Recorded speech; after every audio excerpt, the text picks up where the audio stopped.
Are you thinking about moving abroad? Have you thought about a plan to leave America? A lot of people are thinking about moving abroad. The numbers are skyrocketing every day because there's events going on a weekly basis, just recycling through with the number of people who are considering exiting America. Do you think you'll have as much time as you'll need? Do you have a plan? So we've got for you some starter things here. How to plan to leave America. We do recommend that you consider an expat coach. If you don't, you need to coach yourself, and maybe this plan will help. So we're just going to give it to you just like that. All right. So you need to make recommendations to yourself or have a coach do it with you. So if you're looking to move abroad, there ought to be a coaching scenario where recommendations are made to you that align with your willingness and ability to take on risk, because that's what this is going to be. No holds barred, no punches pulled. It's going to be a challenge, and that means risk, okay? And so you need to have some kind of formal system, some kind of organized thought process on how to get there. Think in terms of risk tolerance, okay?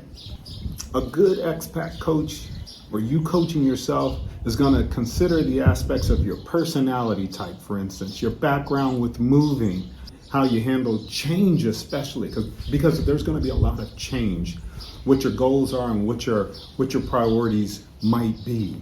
Risk capacity. What do I mean by that? Okay, think of it this way. You could have a 5-gallon drum. You can't put 6 gallons in a 5-gallon drum because it exceeds its capacity, and 4 gallons won't fill it up. So you need to think about your capacity and evaluate your income, your time plan, how much time you got to plan, your age, for example. So we are retired, so I needed to consider that. Need to think about your future income needs, because that's one of the critical areas, and we covered that in our 3 reasons video, which went viral. You're not going to get a job where you're moving to, more than likely. It's either going to be you're retired, you have enough financial income to sustain you on a monthly basis, and or maybe you can work remotely as a digital nomad because you built a business before you left. Things like that. What about your family situation? This is in terms of your capacity or ability to be able to move. You may have some folks who aren't ready in your family to move yet, and they're going to be going with you. So you have to allow for that. How can you get to these places? Well, through experience. Where do you get experience? From someone who's already done it, or through questionnaires and surveys. So that's something to think about.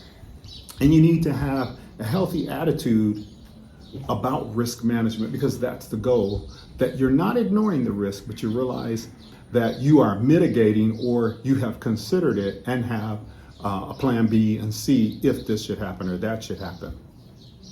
How about an objective system with regards to tolerance, what you can tolerate? Do people even think about that? You know, what you can put up with. That some people call them deal breakers, red flags, yellow flags. Oh, you know, if this occurs, it's a yellow flag, and I'm still okay with it, but it is a caution to me. Know your goals. That is one of the big pet peeves of mine, because people don't take the time to think about what they really want. They might think about what they need, but they don't think about what they want. And so it's important to give that some consideration and really reflect on it and give it some thought. I've already mentioned time horizon, but that's something to think about in terms of when you're going to execute this thing and what time slots are you going to do things in. For example, we sold our cars. You don't want to sell your car too soon because you won't have a vehicle to get around in, or you don't want to get a police clearance too soon because a lot of countries want it to be done within a 6-month time frame. So those things. What about behavioral biases? Okay. So here's what I mean in terms of behavioral biases. So a bias is a blind spot that you have with regard to something. you have an inclination or a leaning toward that thing. I'll make one up for you. So, our family originally in the Washington, D.C., the DMV area, and I'm working in downtown D.C. Everyone takes the metro, the subway, and what you do there is you are to stand on the right, walk up on the left on the escalator, move to Los Angeles, riding the subway, and there's no such thing as that. So I have a bias toward that. So it's very difficult at first for me to move and coordinate, navigate through that system. And the same is true of the stairs. It's just like a free for all, and I always felt like a fish swimming upstream. And you say, well, that's a ridiculous one-off example. Not exactly, because those things, they accumulate on you when you're experiencing this constantly. This layering over and over of things that you're thinking, why don't they do it this way? Why isn't it done that way? All right, so they can wear on you, and you have to have some consideration for that and where you're going. What is your capacity to take on risk? And that's different than what I was talking about earlier, meaning how much risk can you handle actually. So I've got a friend, and our family knows her well. She's done quite well in her life and has a boatload of money, but not unlike a lot of us as we get older, we've what do they say, crimped and saved and really squeezed it real tight, so that when we have this boatload in retirement, we've really accustomed ourselves to not spending, but it's really okay to spend. I mean, this person could afford to purchase a house if they wanted to. Not that that's the best thing to do, but they've projected their worries from the years of building wealth to now that they built the wealth, that they still have these worries. And so they're limiting their capacity for risk when really they could handle more than they think they can, okay? What about risk return trade-off? So the greater the risk you take, the greater the return you're gonna get. Well, let's say, for example, you continue to wait to exit the States or wherever you are, Canada, the UK, Caribbean. As you're doing that, you're assuming that everything's gonna stay the same, whereas it may not. There may be a gradual decrease in opportunities for you to be able to exit where you are. And so the amount of risk, you think you're giving yourself time to earn a little bit more money or get this or that together, when actually if you take the more riskier route to leave sooner rather than later, you may find yourself better positioned. Like the longer you wait, the less things look like you hoped they would. And don't forget, I don't know if I said this in the beginning, you never have as much time as you thought you would, okay? So you also ought to be documenting what you're doing. I don't think people do that. I walk around and notice people just keeping things in their head. I know we're not using Franklin Day planners anymore and stuff like that, but we've got iPhones and everything, and we've got notes in it. So you could actually do that, or you could use Excel spreadsheets, but you're tracking things and you're writing it down, shows yourself that you're taking it seriously. Also, when you write it down, that engages yourself more in what you're doing. When you see it, you can believe it more readily. And when you check it off, I'm a check off person. When you check that box, man, the feeling is great. You also want to have regular reviews of your progress. So you're looking at your Excel spreadsheets and your task and your to-do list and your 30-day, 60-day, and a year out plans. You're looking at those to see if you're on track, because things change.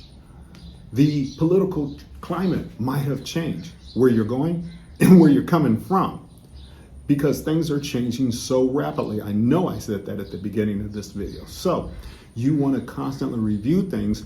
For example, on the visa front. So in terms of visas, because things are changing in the States, some nations, some countries in Africa, for example, and other countries also, are starting to say, well, UK, Because you did this to us, we're deciding when your people come here, where it used to be visa free, you're going to pay now. So that's a climate change that just happened. I don't mean the weather either. I'm talking about the climate of the political climate has changed. And so there are now fees that must be paid. So those are things you want to think about, where you want to go and how you want to do things. That's how to plan.